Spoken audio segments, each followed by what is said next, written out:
ওই তুং তুং আমার জানরে নিয়ে কথা কইছে, আমার জানরে নিয়ে না, এটা তো মাইনে নিতে পারলাম না। দেখি দেখি কি করা যায়। হ্যাঁ, এখানে সোনাইপার, এই তো মাথায় বুদ্ধি চলে আসছে। তুই তুং তুং রে আজকে সোনাইপার দিয়ে আটকে চেষ্টা করলাম। তুং তুং আমার জানরে নিয়ে কথা বলছোস, তুই শেষ। দাঁড়া, লোকেশন দিয়া লাই। ও তুং তুং ভাই, ও তুং তুং ভাই, এখানে সোনাইপার আছে ভাই, আজকে আপনি চালান, আমি চালাবো না। বড় ভাই প্লিজ আপনি চালান ভাই, আসেন আসেন ভাই, আসেন আসেন। এ আইতাছে আইতাছে, আজকে বুদ্ধি তো কাজে লেগে গেছে।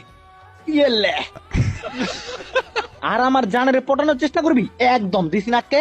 আসলে আমার এত বুদ্ধি ওই যে রাখবো। আর হ্যাঁ গাইস, আরেকটা কথা শুনো, তোমরা তোমরা যারা যারা কম দামে ডায়মন্ড টপ করতে চাও, তারা এখনই চলে যাও দেওটা পাবে। বিস্তারিত জানতে আমার টিকটক আইডির বায়োতে থাকা লিংকে ক্লিক করো। নেওয়াজ তুম তুম তো আটকাই দিছি, আমার কি যে খুশি লাগতাছে। হ্যাঁ, তুংতুং রে তো আটকাইছস, কিন্তু তোর তোর পিছনে কে? না, পিছনে কে? ওমা তুং তুং আমার সোনাইপার নিয়ে ভাগে। দাঁড়ান তুং তুং ভাই, তুং তুং তুং তুং।